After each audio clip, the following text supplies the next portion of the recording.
Love it or hate it. Wuthering Heights has very little room for in-betweens, but why is that? Why this polarizing effect? What are some of the common misconceptions that lead to its hatred?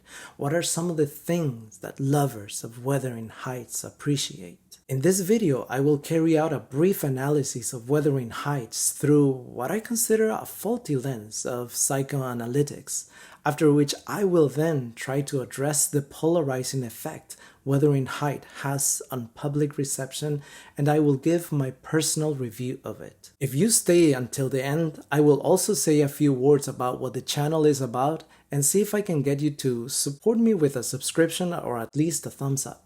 So let's get started. Vladimir Nabokov, one of the great minds of the 20th century, often parodied psychoanalysis as a sort of buffoon's trade, especially when in regard to literary criticism, and indeed, one cannot help but to agree that great literature cannot be pinned as a moth against a wall, waiting for analytic preservation or dissection. For to be able to explain and name in simplistic terms the great mysteries of the human heart, one must have already lost connection with the essence of their mystery. Carl Jung's theory of the anima, the animus, and of the shadow came in the early 20th century, well after Emily Bronte's Wuthering Heights, which was published in 1847. Nevertheless, the same ideas Jung spent a lifetime expounding can be perceived in Emily Bronte's novel in much fuller tones. Thinkers and philosophers often strive for and fail to do what fiction does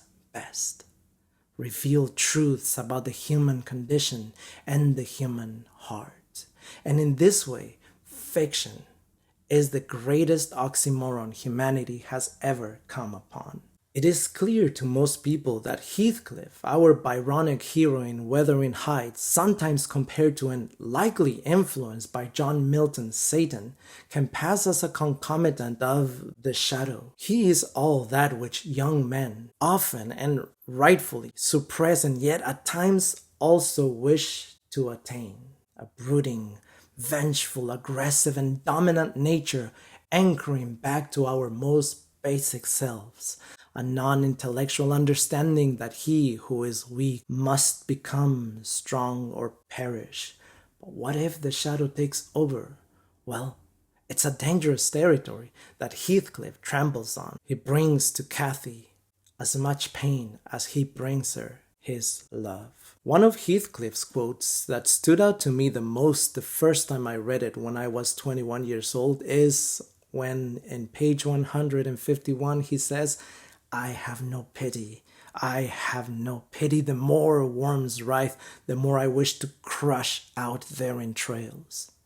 And I sympathized with him then, and I still do. I wanted Heathcliff to effect a vengeance on Linton, but I realized too that that is the shadow within me. We can sympathize with Heathcliff for all the suffering inflicted on him by Linton, by Earnshaw, and even by Cathy, but his later actions are immoral. But the way Bronte lays out her story takes the phrase sympathizing with the devil to a whole new level.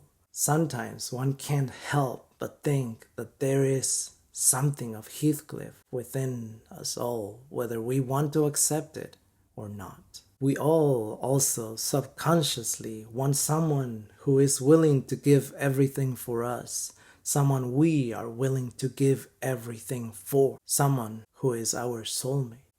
And if we take the idea of the anima and the animus, aren't Heathcliff and Cathy that part of each other which they are missing but can't live without? See, for example, some of the most famous lines in the novel that come from Cathy on page 82 and 83. "My great miseries in this world have been Heathcliff's miseries, and I watched and felt each from the beginning.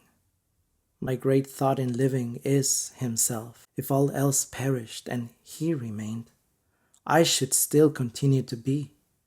And if all else remained and he were annihilated, the universe would turn to a mighty stranger.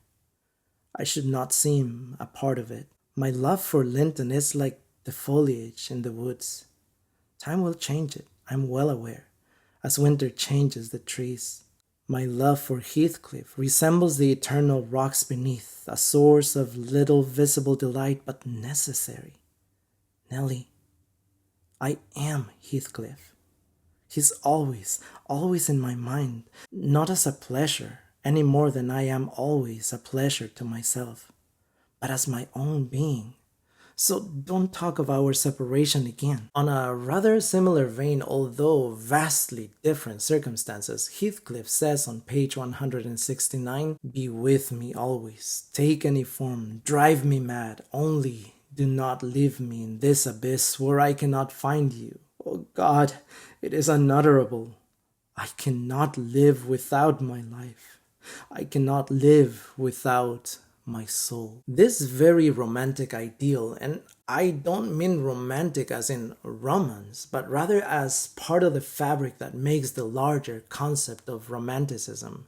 This ideal somehow invokes what Jung would later refer to as the anima and the animus, for Cathy is the female aspect in Heathcliff, and Heathcliff is the male aspect in Cathy. When they are unable to be together again, when they know they will never be a single entity once more, what ensues is madness, isolation, an extreme behavior on both their parts deriving from something deep within them, once again, that anchors back to the raw, animalistic tendencies that we all humans hold in the dark recesses of our hearts. Now you may be thinking, according to Nabokov, you just buffooned yourself, but what I really was trying to prove here is that these concepts of the shadow, the anima, the animus, and other concepts of psychoanalysis, one thinks of Freud, for example, these concepts are nothing new. They are truths that fiction and poetry have already revealed for generations in a more resonant manner. And that seeing literature through a limited lens can actually be counterproductive. And this can apply to all types of literary theory, not just psychoanalysis.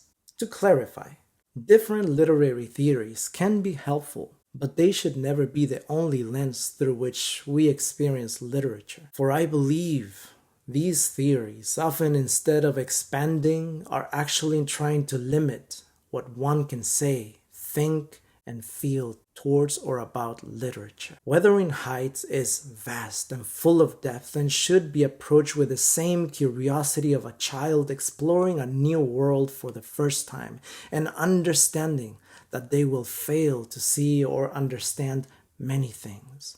Wuthering Heights is a book one should return to over and over throughout one's lifetime. Emily's powerful narrative often creates polarizing opinions about its value, and many people hate it or become dismissive of the character's emotions and preoccupations. One of the biggest misconceptions that leads to this dislike is readers delving into it thinking they will find a romance, whereas, as other people have noted, and I agree, this book is a Gothic novel. One thinks of Frankenstein, another Gothic novel that also has despicable characters, but ultimately leads to a catharsis that makes most readers fall in love with it. Readers of Wuthering Heights, though, cannot get past the preconceived expectation of romance, and when they learn the characters are pretty messed up, rather toxic and dislikable, they put the book down or dismiss this character's preoccupations as childish. So don't approach the book as a romance. Emily even mocks the conventions of romance when Heathcliff, speaking about Isabella, mockingly says she abandoned them under a delusion, picturing me a hero of romance and expecting unlimited indulgences from my chivalrous devotion. Another misconception that happens especially with young readers is that one should always like the protagonist. And as we know, Cathy and Heathcliff, not very likable. I still feel empathy for them. But I believe readers who cannot get over the fact that their precious expectation for likable characters was not met will not be willing to share their empathy for these two pained and doomed lovers. When I was in college, I heard a few people say something along the lines of, They should just take antidepressants so we don't have to read this trash. I literally wanted to fight them. For you see, my review for this book is a 5 out of 5, a 10 out of 10, a 100 out of 100. It's hands down the best book I have personally read. I bought my first copy at a Runner Park Library used book sale. They often say don't judge a book by its cover, but when I saw the book, I knew it had to be mine. I knew nothing of the book yet, but when I saw the image of a woman staring off into the distant, rugged landscape, an emotion swept over me. An emotion that even now, almost 20 years later, I still cannot name with precision. And this emotion is still there, a bit diluted perhaps, but still there every time I reread the novel or watch a good film adaptation. Now, I know that soon a new film is coming out, hopefully it does justice to the story, although I have come to observe that 2 to 3 hour film is not enough to do it justice. I have compiled a playlist on the topic of Wuthering Heights on this channel. If any of you are interested in the film versions, check it out. One I really like was a 2009 British 2-part TV series. But as always, read the book first. And if you want a more fierce and vengeful Heathcliff, read the novel H by Lynn Hare Sargent. Do I recommend it? Yes, if you, like me, are obsessed with Wuthering Heights. But read Jane Eyre first and a bit about the history of the Bronte sisters, as there is some crossover between the novels and some crossover between fiction and real life. Thank you for staying till the end. My name is Fabian Gonzalez Gonzalez. I'm a small-time writer with a few publications in small literary reviews. This channel's name comes from John Keats's poem titled Welcome Joy and Welcome Sorrow. With this, I try to show my love for literature, but more importantly, my love for romantic literature and for John Keats. In this channel, I have a playlist with some of my previously published works. I also have playlists where I do readings of classic works of literature that I like. The other thing I'm trying to do in this channel is put out either an artistic response, a lecture or a review of some sort for some of the works that I have read or that I'm currently reading. This is to make my reading experience more meaningful to myself and hopefully share something that resonates with others. A channel I admire is Benjamin McEvoy's. If you too seek to improve your reading experience, I encourage you to watch his video titled How to Read. And more importantly, check out his lecture on Wuthering Heights. It's phenomenal. I'll leave some links below. Thank you.